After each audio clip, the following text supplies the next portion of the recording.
On m'a bêté du fait que Warrior va s'élever pour dire que non, le 25 décembre, il y a un concert héritier. Je ne trouve pas le problème. D'ailleurs, c'est à cause des héritiers qu'on va voir aujourd'hui un climat d'épée régner entre eux, où les fanatiques de Fally et les pro-Wenge partageaient un moment ensemble. Oui, bien, ma 5e génération, les propos de JB, de Werandé, on a ciblé numéro 1 en génération qui est Fally. Mais est-ce que l'héritier a les soutiens? Il y a des fanatiques qui viennent, les fanatiques qui sont d'accord, les fanatiques qui viennent, donc ça va créer un climat de paix. Fally va commencer à tracer les chemins pour la 5e génération. L'héritier va venir stabiliser dans les stades de martyrs, faire et bénéficier d'un effort à héritier. Donc, force à héritier pour cet état d'esprit. C'est pas grave. Nous, on a dit des choses et salami. On continue de dire des choses au salama. Et à la fin, dès qu'on fait le bac au dernier jour, vous direz que je suis prophète.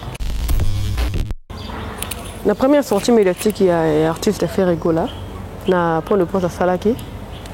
A présenté officiellement qu'il aura tendance à continuer dans groupe côté à communication. Moutou a chargé à cause de la bureau artiste le roi Ferregola. Tout le monde a fait l'émission dernièrement la décoration actuelle du net. Mais à qui a fallu moi genre. Les gens aussi peuvent occuper publiquement ou ouvertement la même responsabilité ou le poste roboué, jouer les mêmes rôles, mais en vrai, ils ont autre chose.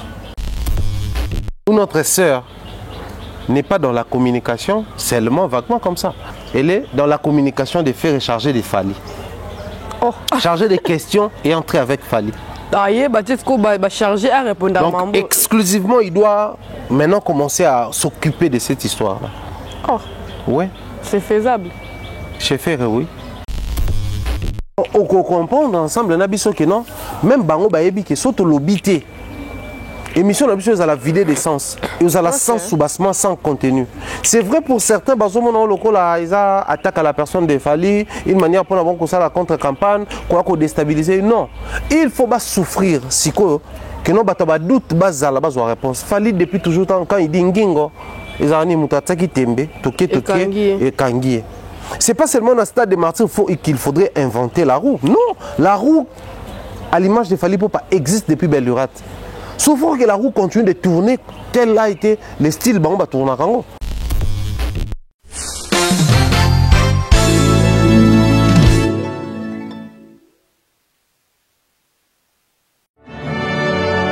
Le 29 octobre, au stade des martyrs de Kinshasa, Netina Film. Fally Ipupa, Dicap la merveille, el maravilloso, el maravilla, el pibe de oro, el pichichi, el lindo del mundo, el magnifico, el fantastico, King Aigle. C'est-à-dire stade de martyrs, voilà. Pour la première fois, vraiment un show. C'est-à-dire vraiment la lumière, matos, c'est où tu as les bandes et les ingénieurs, il y a Kiné, les bandes, donc un vrai spectacle. Multiclass, sponsor officiel.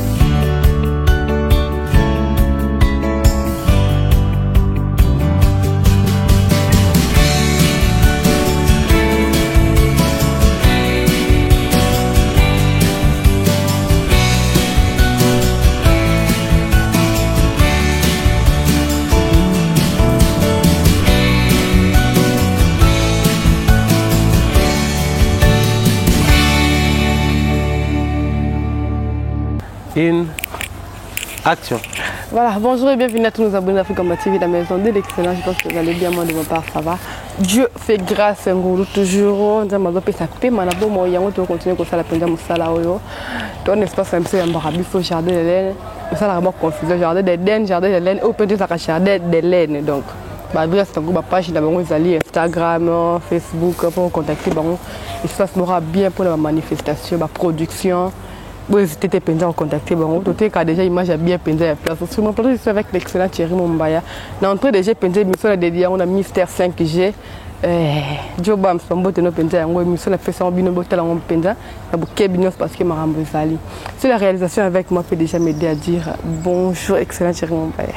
Bonjour Ada Sakena, bonjour également à tous les abonnés, les téléspectateurs qui nous suivent habituellement, les non habitués également, c'est lui ou celle qui est tombée aujourd'hui pour la première fois sur nos vidéos. N'hésitez pas à vous abonner. Moi également par la même occasion, je vais dire un grand bonjour comme ça à Merlon 5G. Cher ami, bien de bonnes choses à toi et félicitations pour ce grand travail que tu es en train d'abattre dans les milieux culturels, très précisément aux côtés des artistes performants. Je vais dire Fali Popa, Gizmawete et tant d'autres artistes qui de temps à autre travaillent avec cet homme qui est pétri de connaissances et de talents. Et je dirais bien de bonnes choses. Un grand bondi à mon cher frère JC Mbala qui nous suit. Bien de bonnes choses à toi. Bonne santé. Voilà, on est là. Nous avons soin. J'espère que ça va. Oui, qui mes amis. Malgré la grippe, nous avons contaminé la grippe. Voilà. Mais on a la mettre et on a la merci. Ngamo ça va. En tout cas, on peut bloquer on des alaka. Et tiking est sûr. Ça va mal. On le bélan au trône à bien. Ça va mal. Mon grippe, vous dérangez quand ça va mal. On bien ngam ta grippe, c'est quoi sûr. Non, ça moi mon bail la grippe zuyo.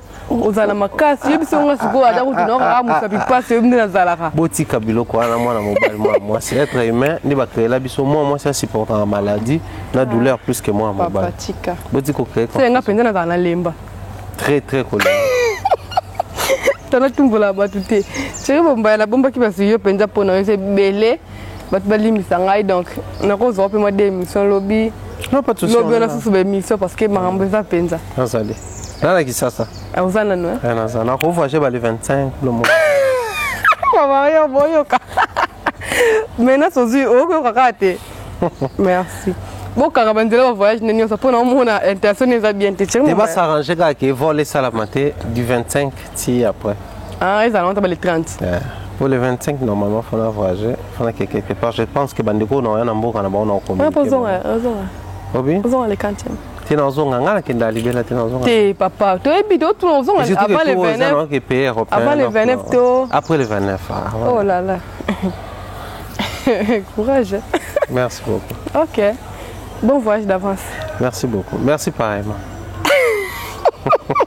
Oyo msanga bwendeni. Oh, quel maramnu ndé nao. Va Thierry Mombaya mon qui passage à Monsieur le chanteur, l'artiste Héritier Watanabe 007. Ah, le bac qui pendait m'a belé mais on a soulevé quelques points dans Marambo le bac qui n'a émis à PM. Tout le monde qui peut te comprendre que Wenge za Wenge Thierry Mombaya. Na bango na Wenge so mon qui est tel ba bunda tel ba yokana. Deux personnes là qui va s'écarbalia qui va s'afficher mais moi on a fait ce baliana. Donc la partie on a compris que hypocrisie règne à ma casquette na bango. Pour la ndagion.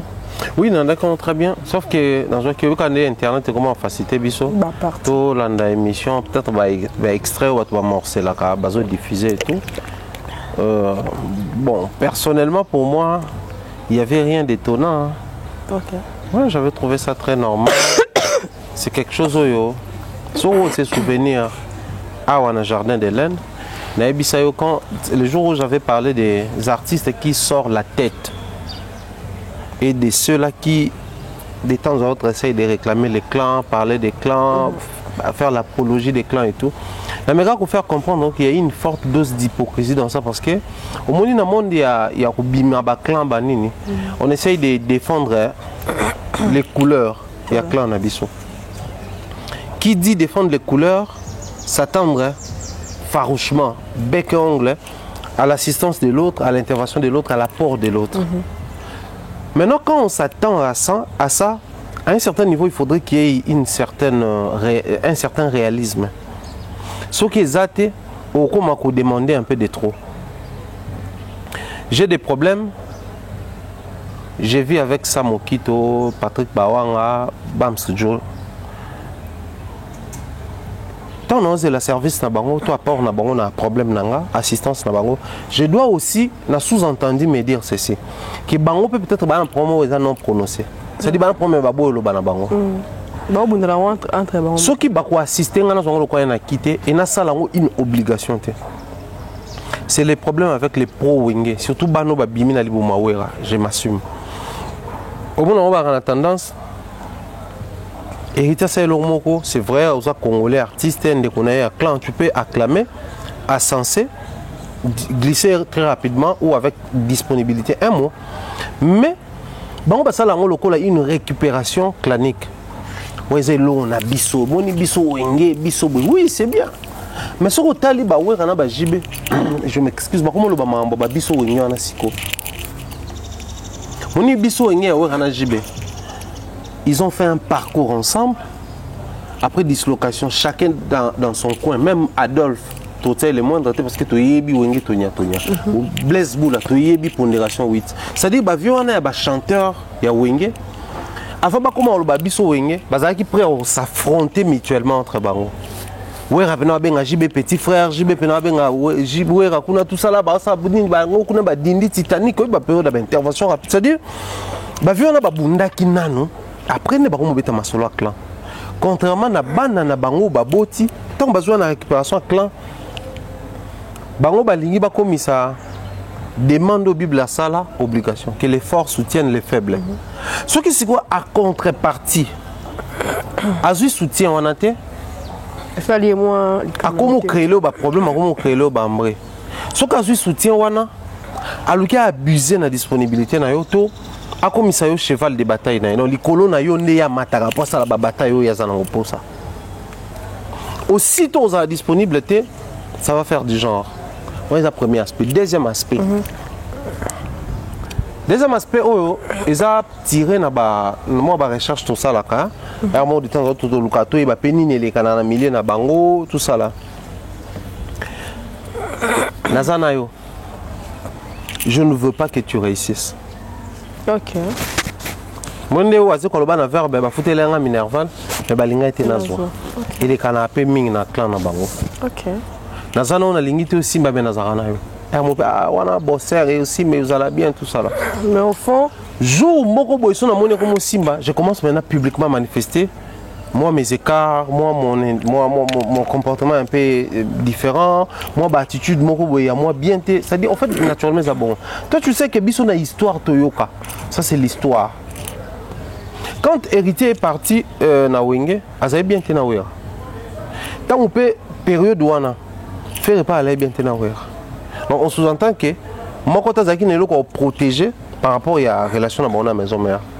Mais l'histoire, l'histoire qui Héritier Sengaka faire intervenir dans le premier album, c'est l'histoire dans le lobby. Ouais.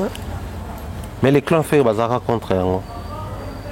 Biso banda qui a soutien tout d'ailleurs absolument maison mère nini les marquis à maison mère bango ba combattre biso va utiliser bango ba version et bima belle. Récemment un peu bango peut avoir besoin héritier pour na dynastie. Et pas boy. Bon, Koboya c'est trop dire. Yépé a sali signe à indisponibilité parce qu'il avait un album. Il faut faire la promotion, il faut avoir plus focus. Si on doit soulever la raison, bon, la comparaison n'est pas raison pour les humains, on va comprendre. Mais si quoi même héritier on a MBC Ready l'album, Ready a Bengi à Kipa Yembi. La même période de dynastie. L'album de Bailo Kanto le vieux Ready a mis sur Tobima. La 4 années héritier Yembi. A MBC Bassamangwana, a MBC Jean Goubal, ma MBC Penawat. À talité qu'il y a un album, il faut que vous voyez un pas nanga, mais aïe mine. Un peu fiépé, on peut parler sous martyr là. Donc c'est comme pour dire que Ayebi Yango, Ayebi Kizalabanda Kala. Mais le fait de révéler au grand jour que hypocrisie ça, c'est seulement moi je comprends qu'il en a marre. De cette hypocrisie, sûrement Héritier a compris quelque chose sur le terrain, qu'on va passer toute notre vie à défendre ces clans, à parler de ces clans, à protéger la fraternité, la relation entre ces clans, au détriment de nos carrières. Non, le bélo, peut-être le lieu est dérangé, mais si aujourd'hui, il fait reconnaître, sauf faire en a 10 problèmes, 5 problèmes n'est où tu as un clan. Ok. Je peux parier sur n'importe quoi, même sur moi, que attends, Tommy Balé à Wenge, clan na master na bangwana. Ayoka vie jaloux. Enfin bien. Ya bimisango ba viona balekisi à mon photo et ça ba on va faire. Je dis ça pourquoi je peux m'appuyer sur un fait d'autre témoigner. Voice ya c'est leur auto na faire na wata. La carte voice en bani. Et tu as toujours bissaye que ba rapprochement na comme na ouais ça bien té.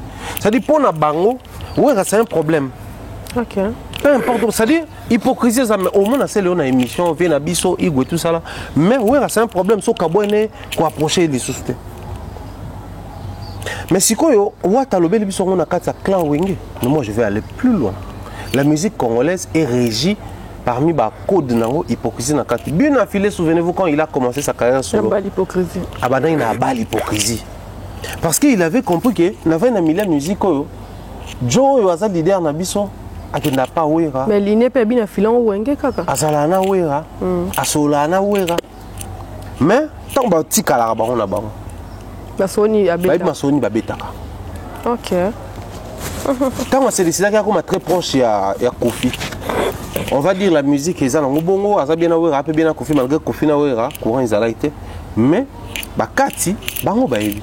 Donc il avait compris qu'il y a une certaine dose d'hypocrisie. Oyo, celui to longo li angote, même ngade na bandi bwe elianga. En fait, c'est de l'hypocrisie des honnêtes mon thème ma bénion sozomona oro, toujours système dans la musique.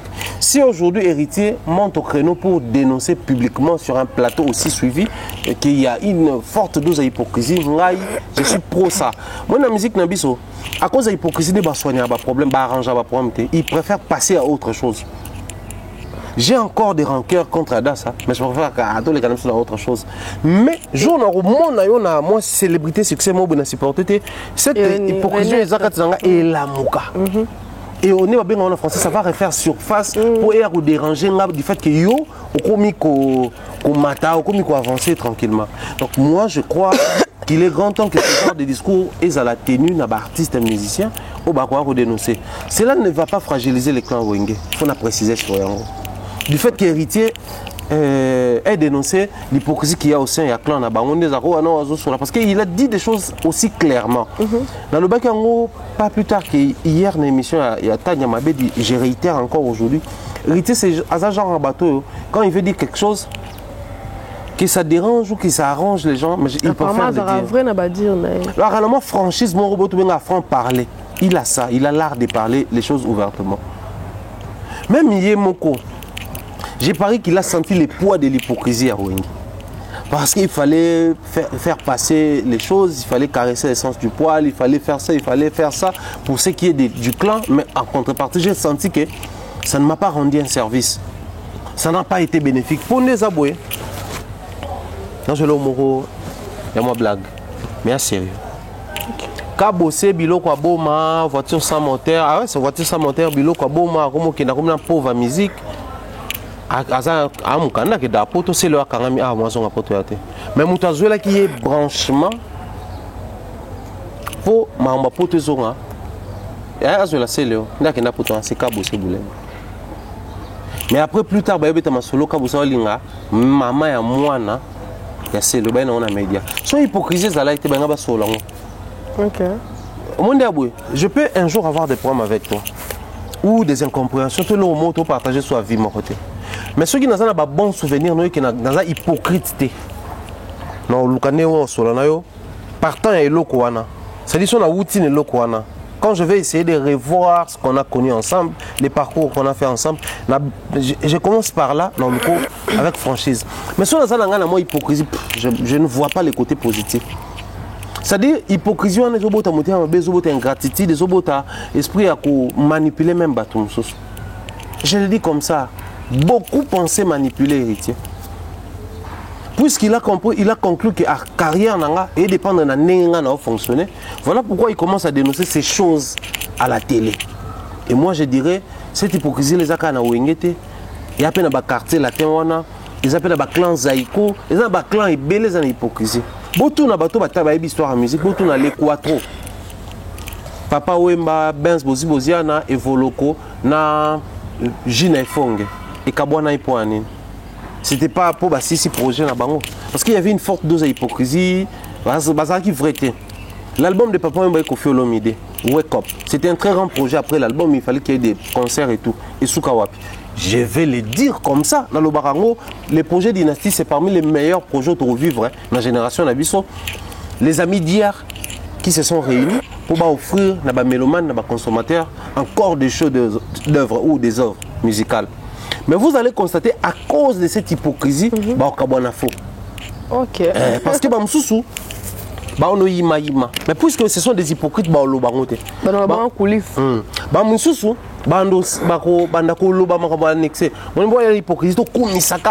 que j'ai une position, mieux parce que la dynastie a plus de visibilité, plus de succès, c'est faire rigolo. Mais après hypocrisie, les vraies faces de tout un chacun est Koubima. Donc moi je crois, ils ont des marches à Malamou, seulement le coup est qu'on rejoindre Mamou Moumaya pendant plusieurs années. J'ai pari que et ça la bien malobananga malobe héritier quand on sous baksami et son abisso. Voilà, c'est la même émission héritier Watanabe s'attarder vu que à se prononcer pour le martyr il a fallu pour pas un doute de discours parce qu'avant le bec à se prononcer parce que tant à soutenir il a bercé balou que la bandeng moi au moins tour habit que le Congo est Simba et des bien mais tout le monde peut avoir réagir. Bon, pour le dossier héritier concernant les concerts de Fally Ipupa, j'étais sur le point de m'abstenir pendant le Bélangote. Pourquoi? Vous allez remarquer aujourd'hui, mercredi, hein, oui. C'est depuis dimanche qu'il a parlé de ça dans l'équipe de plateau de GBL que je n'ai pas épinglé sur ça. Là, il faut la parenthèse montrer rapidement. Bateau en États-Unis, on a surpris héritier. Okay. J'avais dit, j'avais révélé les problèmes qui s'étaient passés, mais à Oya. Après, Sobakomi aux États-Unis, il va utiliser la voix au artiste Msoupe va utiliser. Il pensait être le seul d'être au courant de cette histoire-là aux États-Unis. Rien ne se cache éternellement. Même quand on est bien. Donc, il ne faut pas faire les États-Unis. La même voix, on a mérité qu'il y ait. Donc, c'est un peu ça. Pour ceux qui n'ont pas soutien, héritier a dit des choses. Mon est là. Olia, oui, non, Olia. Osa bien, oui, non, ça bien. Osa, to Oroya, oui, non, Koya. Des questions positives, des réponses positives, et beau sous question T, trop souvent. Okay. Et bon, tu as explication trop souvent. Parce que ça, binôme, donc vous appelez surtout pour. So, vous avez bien T. Ah, pour nini. Oh, il y a T. Ah, pour nini. Oh, il y a T. Ah, nini, on sait qu'il y a T. Mais héritier a dit des choses après réponse naïe. Les lots aussi, on est en masolé, les musiciens ont représenté Bisso valablement, les bandes, il a fallu. À ça, parmi les pièces, na Bisso, tous en ont. Héritier Mtalobian. Alobi, oui, mais il a explicité sur son idée. Au fait, héritier soutenir Fally Ipupa. Pour lui, il a dit qu'on soutenir individualité. Okay. C'est de soutenir la musique de sa génération. Pour ne pas dire la musique congolaise, mais beaucoup plus la musique de sa génération. Maman, nous avons connu ces sérieux problèmes dans le discours même à la mission dans la génération, les Bill et les autres. Nous avons connu ces problèmes-là. Les mots qui reviennent souvent, est-ce que Babeta Stade, est-ce que Salabo, tous ces gens-là, Bétan Pemena Bawera, Bakoufi et les autres, Gibson, Bakolo Bango, Babil, Bakolo Bango. Mais la génération actuelle, Bano Beta Kastate. Même Bavio Banolo, Babapétuan, est-ce que Sali Kole Kabiso. Alors que Bapétuan, Babeti, Bercy, Bazenit, Olympia, soit Betty Stade, au Baxina Biloko, Bapétuan, Babeti, Bavio, Babeti, Totin, la bombe Apollo, Totin, la bombe tournée américaine, Totin, la bloc en agnos, tout. Donc, la nouvelle génération, l'élève a dépassé les maîtres. Ce cas musicien, Moko, la 5e génération, Betty Stade des martyrs, l'élève a dépassé les maîtres. Parce qu'on va commencer à dire dans la 5e génération, nous comptons des salles. Tac, tac, tac, tac, tac, tac. Pour Monsieur Peignos, il y a 4e génération, Beta Stade. Ouais. Et ça, on a JB Beta Stade. Surtout, tout qui t'a confié à 4e Beta, tu m'as dit, sur la 3e Beta Stade. Mais ce n'est pas tout musicien à 5, il y a 4e génération de Beta. Mais la 4e génération s'enorgueillit pour dire que nous, dans notre génération, il y a quand même des musiciens qui ont fait ça, ça, ça, ça. Des choses qui, dans la 5e génération, tu retrouves en côté. Donc, pour moi, je pense que Héritier voulait d'abord parler de sa génération pour s'attarder dans l'ombre et à Bakulu, tout pendant que Bissopé, toi, na voix, toi, na fanatique, toi, na œuvre. Tout ça censé, tout valoriser en auto, jusqu'à ce que même Bissopé, na stade des martyrs. Ngai po nanga, naza comme mon héritier, un réaliste sur terrain. Il a dit ces choses avec un appui au bateau négligé à les côtés ou à soutenir. N'oubliez pas, autre temps, autre mers. Hier c'était quand Wérobé à stade, bata Jibé dans un discours mobile. Quand Jibé bêta, vice versa, on peut bata rappeler ça là bon. Mais les choses ont changé. Mais les discours, on sera moins dingue. Si Ezali, bon, tout le monde a fait René, ça, la nuance, tout, proye, tunaye, tout ça, là, ça, là, discours, genre que, il y a si bloc à l'île foot, bangot. Il y a si l'ouest, bangot. Il y a si météo, bangot. Et ça, on a bon musique qui est bon. Mais ça, on va comprendre comment est-ce que la génération actuelle fonctionne. Pas seulement chez nous à la base, mais sur le plan international, tout l'Ibanda. Yoka Sindenge d'adjoint soutenir le stade d'Afali. Il n'a pas besoin de, aussi un jour lui de faire le stade des martyrs dans son pays d'origine, bien qu'il n'est pas né ici. Gims n'a pas envie ou cette vision-là. D'autant plus qu'il part ça et là pour jouer dans des stades. Donc il a aussi cette envie-là. Mais le fonctionnement de Bango na Libanda, ça ne rapporte pas grand-chose. Oh, les autres, ça malelo, il faut tout le Bango. Samedi, marche Morezali de soutien na Brazzaville. D'ailleurs, Banekoto à Brazza, Benginga, Batelinga billet, non tel qui est assisté à la marche de santé, la marche de soutien. À partir de là, on permettre de se répertorier, de se regrouper, de répondre à traverser, ensemble dans Kinshasa. Souvenez-vous, dans le bel air, démarche na bango. Tant Benginga, il y a bangot. Mais observez en Gouma, autour du stade, il a fallu où tu as Libanda. Donc, j'ai comme l'impression que tout a fallu dans le stade na bango. Bataba Bénin, Bataba Côte d'Ivoire, Bataba Nini. Baolinga ba la qui saba congolais qui plutôt un avantage pour les capitaux. Et le raison ça la biso pas biso da sa salango. Tala pa na biso et les carabou. Je venais d'être avec les Warriors de Kinshasa. À part Yayus, les Warriors de Kinshasa. Comme par hasard, j'étais à la 7e rue, et ils ont essayé de nous expliquer la situation. Ok, on va essayer de travailler avec vous, question de vous accompagner dans ces grands projets et à visibilité. Donc, dans le bain,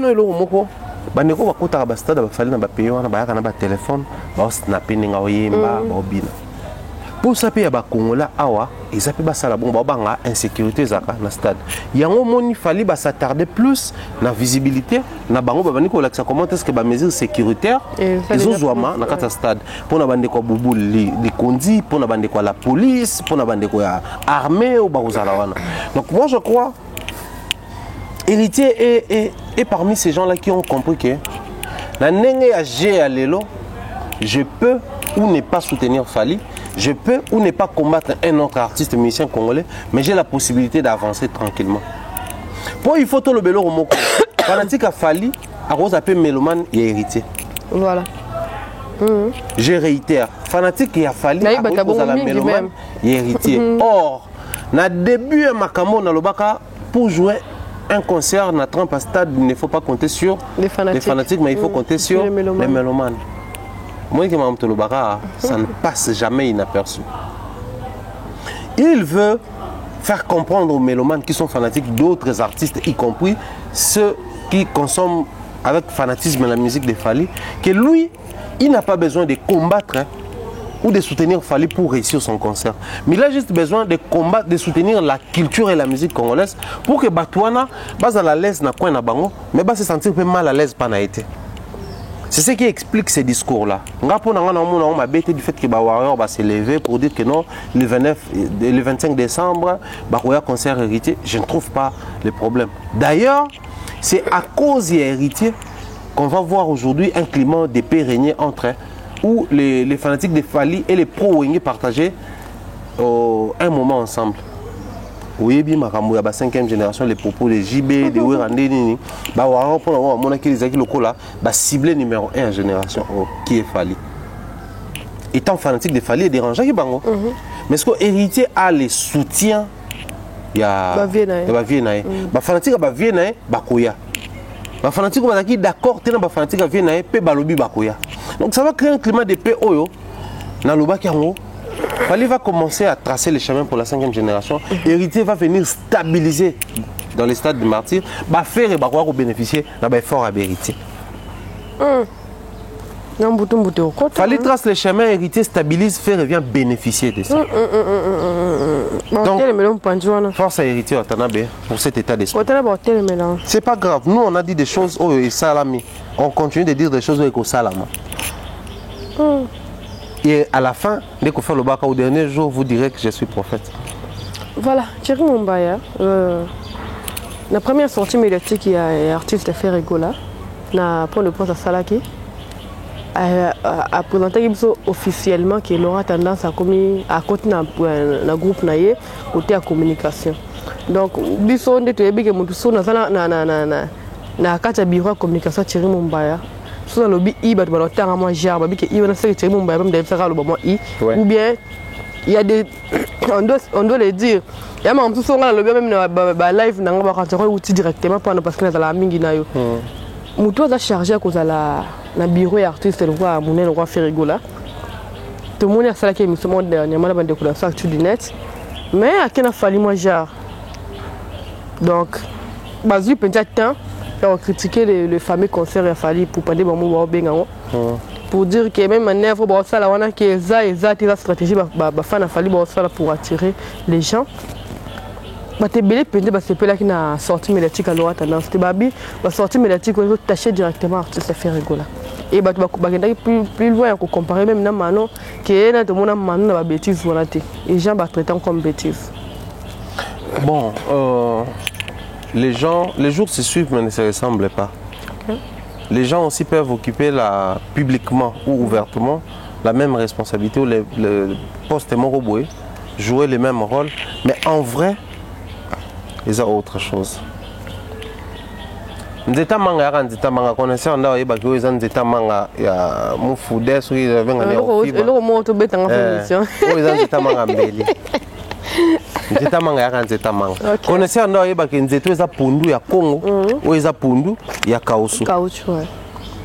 Il faut à la moto yebi ko yeba domaine wana ndo comprendre. En fait les termes appropriés, les jargons un secteur, il secteur. Ce qui était, il est arrêté. Donc, non, ce n'est pas une arrestation. Ça, c'est un enlèvement. Parce que l'arrestation est procédée dans les Alaraboye. Oh, il est enlevé. Non, ce n'est pas un enlèvement, c'est une arrestation. Pour arrestation, ils Alaraboye.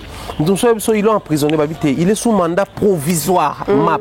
C'est-à-dire, il y a un domaine, il y a un jargon, un domaine. Je suis désolé, mais je dois le dire comme ça, où notre sœur n'est pas dans la communication, seulement vaguement comme ça. Tout le monde a un autour à président, conseiller à président, toi, on a un conseiller principal.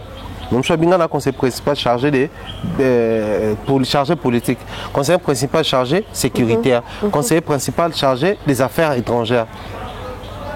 Nous sommes un ministre près du président, ministre près chargé des parlements. Noir sur blanc, les sorties médiatiques de notre sœur, on a compris qu'Azali chargée de communication, comment je dois dire ça? Elle est dans la communication des faits et chargée des Fally. Chargée des questions et entrer avec Fally.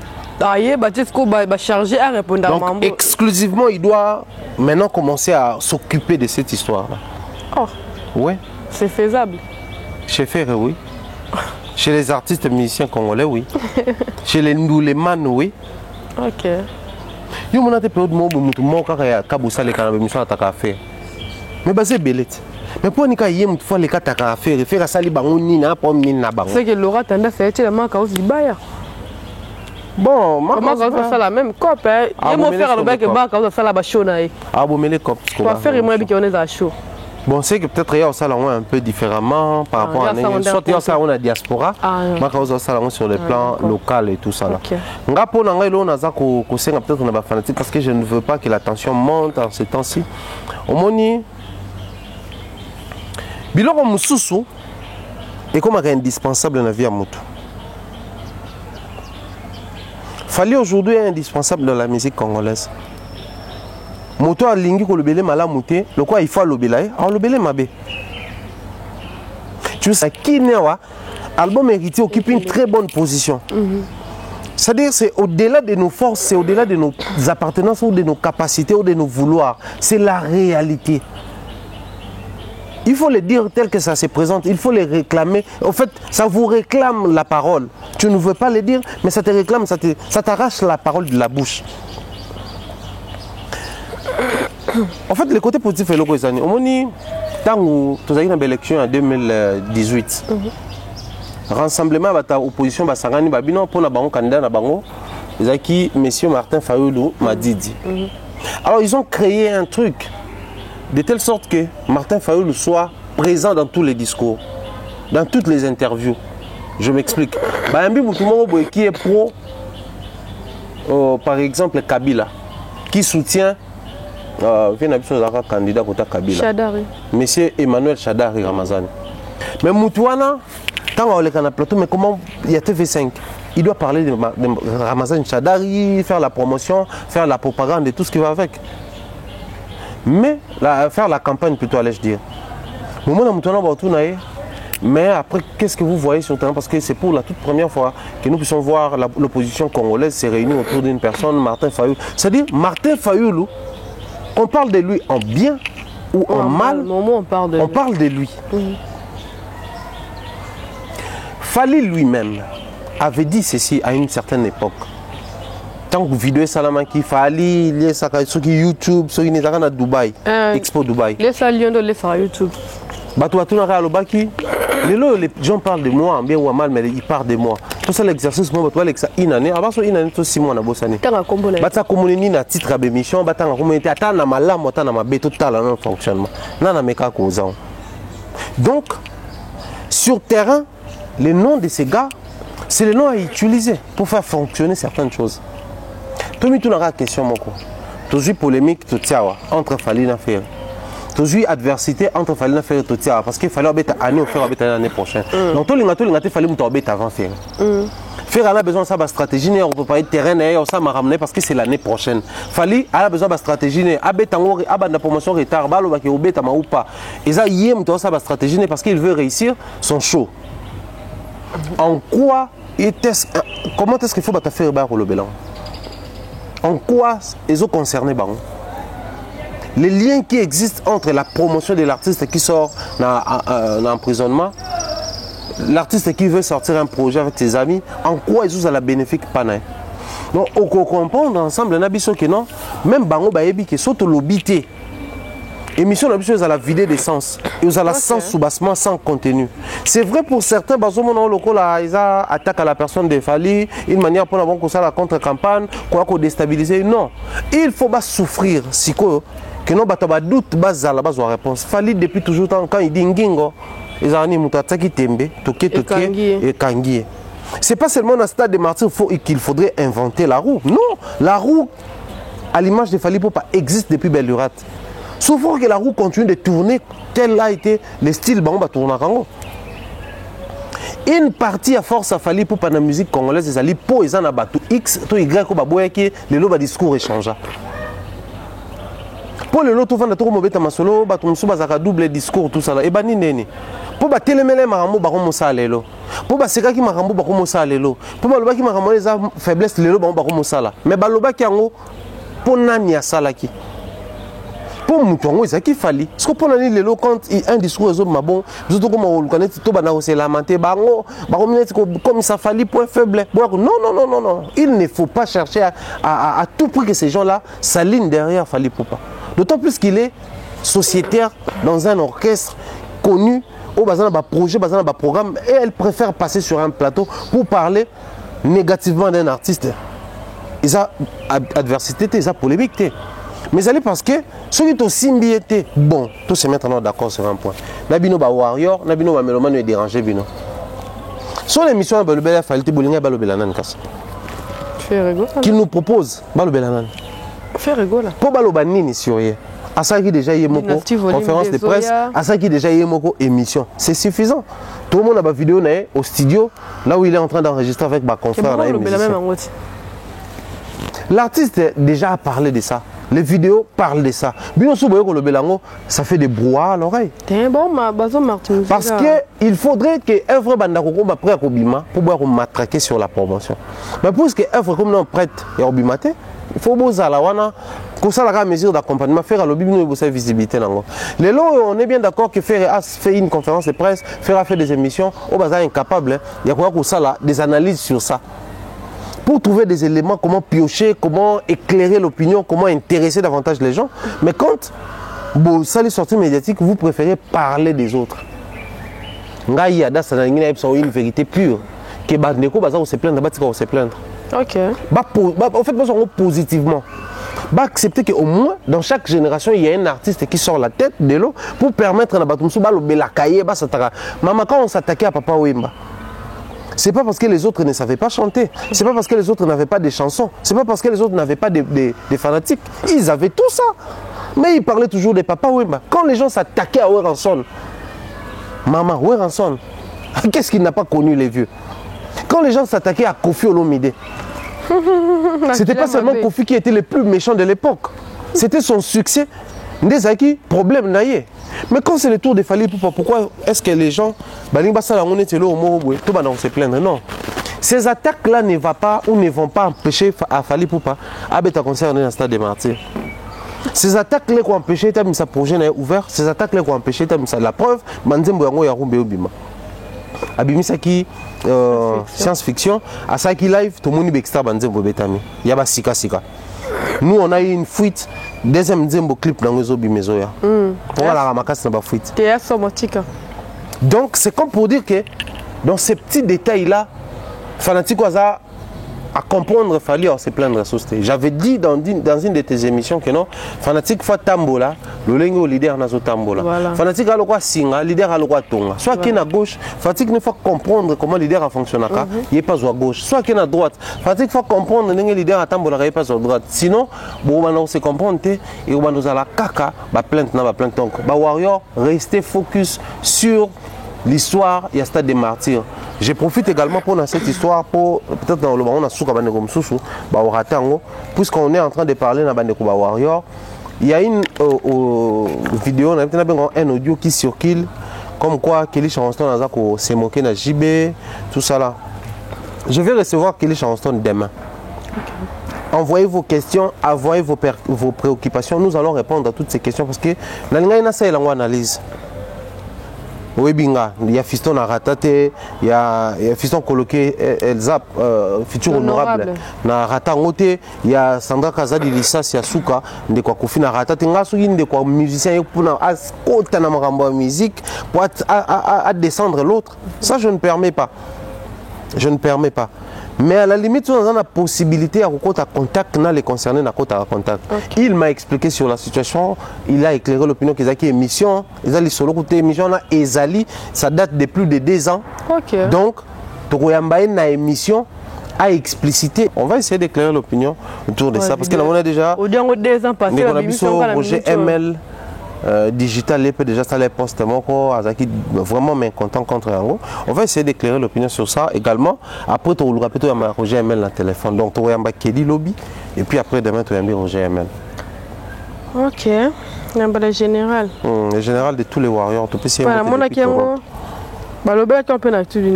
c'est même émission. Donc, tu auras aidé à. Donc, fallait maman peut s'en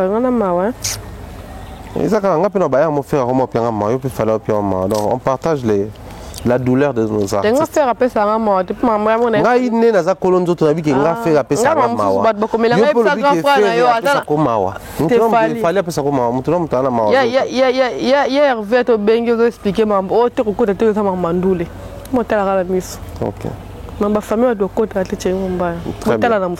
C'est mieux pour tous. Tout comprendre. Voilà, le goût de la réussite. Là, il va falloir Ipupa. Baba 12 bête mais on a fort. Banjemba tumso achete. On peut pas y donner ni ati la bonne ngai. Après mon passe là ça comme on a tout na kabilo comme bon le que là peut imaginer bien par là. On trouve qu'il donne ni. Bon, je crois. Parce qu'avant live, on a pas tout qui. Na tout le monde peut-être on va faire la live au Lobani. Bon, il est parmi bateaux, bah tournera trop na ba année au Béti Europe, au Béti Amérique, États-Unis, Canada, tout ça là. Parce qu'on s'en coûte au fréquenter milliers de musiciens, au comprendre le mot les Canadiens. OK. Milliers de ils ont un stress comme pas possible.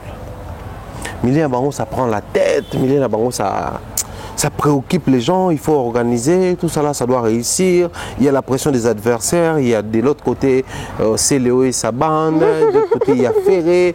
Alors, pour ça, chaque artiste est à la puisqu'on est en train de parler des Fali, on a le baron. OK. On va tourner baron, on va finir, on va créer l'actualité, ça m'a belé. Or, tout ça, on organisé le qu'on a, même ton émission telle que tu la prépares.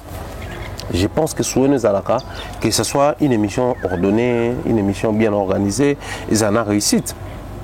Il en est des mêmes pour les artistes et musiciens. Parce que nous bon a réussi comme ça à tourner tel que prévu. Soit comme une souka. Il faut aussi partager ces moments de bonheur. To bana ko le leader ba lwa ba nzambe na ngwende na bango ba mission ba trop loin na bango. On a encouragé bien à le faire ba ninga na ngai et ba ça. Alors qu'en soi, en vrai ba msupe ba ninga nete. Mais ces rapprochements et puis ça rappelle moi ndi batretanga awa bazo estimer nga voilà na linga terme wana po bavoka mbabenga ba mibenga naka estimer collègue c'est-à-dire nazo estimer yo koza na niveau moko boye ya koza collègue na puis placement au mona na linga ba député ne babenga na honorable député cher collègue c'est-à-dire oza collègue na ye mozana no honorable le quoi ye et ça là bango moi ndenge moko mboso pardon de honorable. Ah, non, c'est la théâtre. Donc du coup, tant on a qui meurt réunion qui on a manaba master na ya banina télé bête histoire na bango calendrier bazalaka ba yembina ya télé boka ba on après ba papi kalo bango tout ba ko région na banatan et ça là qui c'était un bon moment de gaieté mais aussi en dehors il y a gaieté wana pour na bango l'environnement est important. OK. C'est important. Moi, je voyageais avec une équipe, des fois, Bolongo, Europe, Botamol, pays, Amérique, au monde, je suis ambassadeur, je suis djinotical en France, je vol est très compliqué. Parce qu'il y a des états voilà. Pendant la VSL, ma posté là, qui n'a raté le live. C'est vraiment un travail où ils ont un travail à longue haleine, ils ont pas trop facile. Ça mérite la joie. Même les photos, na vidéo, tant que si tourner dans un concert à Souka, fleur et kitaki, ça dit pour nous, on a réussi la mission. Na verbe balobaka. Kamikaze soit quelle mission zone c'est qu'a échoué. OK. Kamikaze soit quelle mission faut couper na mission. Donc kamikaze là ta bombe aïe a déclenché en na bino yonso. Donc ce qu'il y a bombardé bino. Pour il fallait bombarder. Mais ce qu'il y a zone c'est échoué mission. Ah vous ça va deux bakoufi. Mais tant il y a le quoi zone c'est échoué. Parce que la mission est qui est kufana batouana. OK. Donc vie à artiste les droit vie bunde to benga bulombila. So batindi mission moko faut 600. Or au mona même voilà joueur peut ba bon ba na tendance so ba sisi mission na ba on la bina ka ba passa maman qui était pour là-bas c'est détendre. Or mamba fallait on nom na ba publication donc comme souvent ouverture des jeux. Donc tout ce qui est salut on a tourné européen, tourné américain ça encore ouverture des jeux. Les grands jeux ces joueront ici à Kinshasa dans les stades. Les grands stades du martyr, des martyrs de la République démocratique du Congo. Donc, je pense que ça méritait un moment comme ça. Et moi, je crois la réussite, il a fallu pour pas. Na ba tourner na ewana pour photo loba échec ezala qui na concert moko le reste va concert qui réussite nous on que non à ça de tourner moko normal place mo ici mi place mo soupe moi et ko simba pété le quoi battre c'est normal mais le quoi malonga to le quoi makasio nga na roling ezali et permettre pour tout le monde a fallu pour peut-être succès ma bébé fabrique c'est na souka à ça que vidéo mona batone ba bina ba carte passe na bango ya États-Unis tout ça là ngabe so na comme États-Unis ça vidéo moi bon na carte. OK. Pour nous, il y a des gens qui sont maïso. Il n'y a pas de rendez-vous. Kande kana kende wana. Boni ba tu lango wata. Te wata okende. Wata aux États-Unis dans. Ba cholier penza. Pas longtemps. Ba ngana ko ta vidéo ko ta ko solo wana. Te wata ok dans pas longtemps. Pati ndebe kama ina na visa. Il y a 3 mois. Ya grave te. Wata pas okende. Ma lo bana penza li chose akima mingi. Ouais les musique actuellement des okende. Mais on comprend que ils en a kata wenge. Ah ok. Je vois. Fabrice qui passe sur un plateau, je n'ai aucun problème avec lui, mais soit ça lui va dire ah piqué, hypocrisie. Wenge yangoana. Bato olongolanga maloba na mon côté wenge égale à hypocrisie polémique malsaine.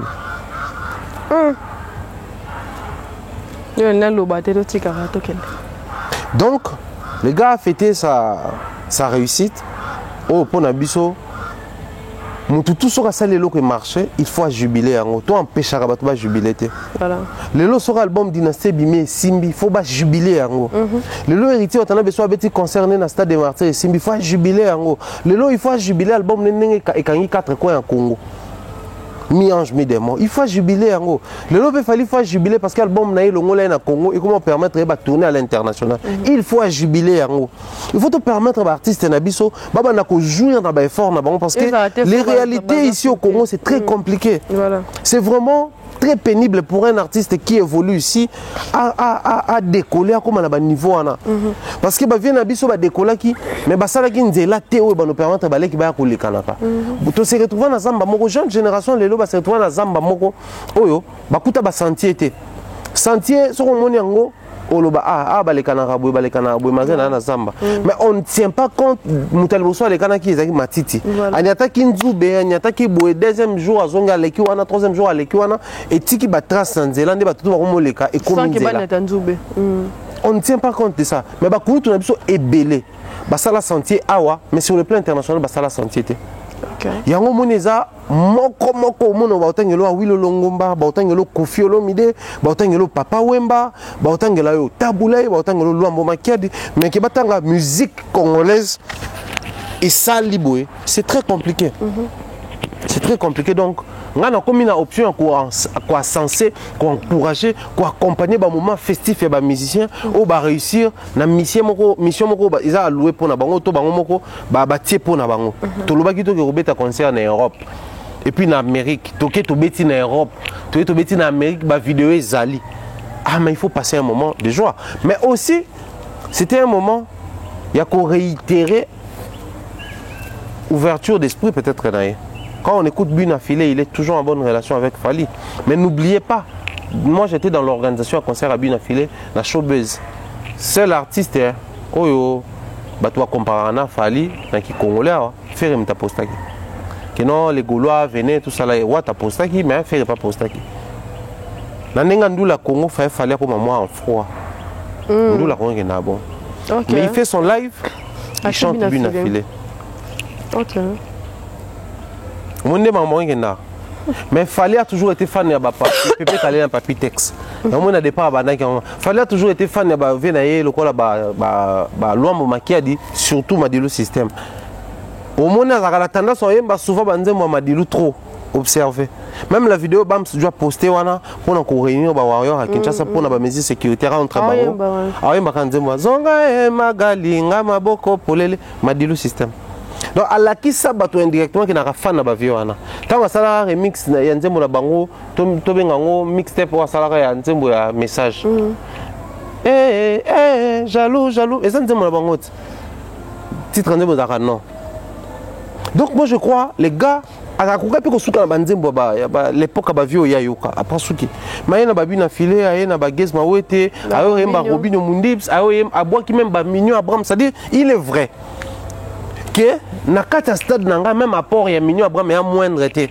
Or Mignon Abraham wana Fali pouvait se dire Petro malgré approcher nga tambola ba warrior mais Mignon Abraham fait rauter ko bois kana ba remerciement.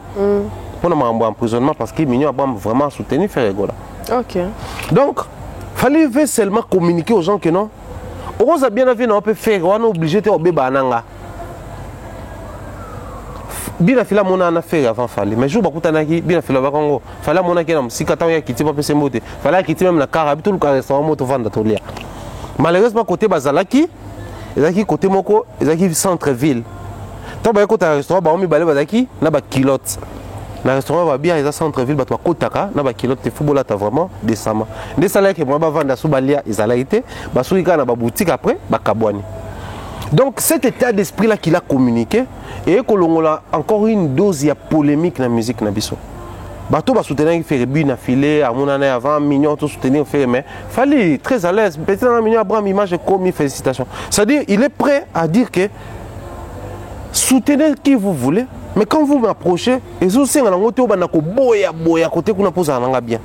Robin dans le bon émission qu'il fallait attirer jamais qu'on a d'accord tant à mon a discours moko envers Ferrigo là. Donc je crois c'était une belle manière de chuter dans les États-Unis, mais bientôt aussi là-bas à Kinshasa. Parce que c'est vrai, bah pour mettre un concert, mais toi on a besoin de communiquer à Kinshasa. La présence physique compte aussi. Donc on attend fallu pour pas impatiemment à Kinshasa. Voilà. Faut le chuter penza lumière et la lumière est qui malheureusement. Thierry Bombaya, tozonga. Mais moi bien souka na pene salinga bien yako to sujet parce que na bien en discussion te mais na répondre qui na warrior penza warrior. Hein profil Instagram ça fali tel penza bozaza warrior. Na a répondre qui na vidéo moko Mike le kamasa ke fisiwa. Que yo Mike okendaka na fali ndenge to mono na martyr te. Na ça qui na répondre que fallait ça une personne à l'esprit ouvert et tout. A ouvert, nous sommes l'important la martyr naie, sauf fallait faire les conférences. Aux alawana, est-ce qu'on jamais, bis on va avoir tout le temps pour ça fallait. Le niveau raisonnement na tika maman commenter. Na tika il peut dire commenter le niveau que y a raisonnement là. Fallait besoin de tout le monde. Oh koni mort te pele ça moto, koni beta on écoute ça martyr voilà pensa bien. Et tout bandina nani. En tout cas, on a pu tout balander Bissombote vu que la lumière a chuté. Donc, grand merci d'avoir tout bazana Bisso. Je pense qu'énormément de regarder l'émission et puis tout ça la prochaine émission. Lumière et bon Bisso dans ton temps minute. Beauté na baronia. Ah. D'accord, qui t'es? T'es ça. Bon voilà, moi je fais de gros bisous à Patrick Bawang, à M. Beka. Bah, bon séjour à Kinshasa et je t'aime beaucoup maman Flonouche Mawete. Je vois comme ça Yannick Makabi. Yagi Ewa Mbote Bele, Gelor Boulangongo, Papa Mbote no Yango, Jani Pebele. Bah, deux fois l'inga biso penza, tokutani na prochain numéro. Faut que vous les longité penza, vous regardez à voir, vous voyez Voilà. Je vous dis déjà, bye bye.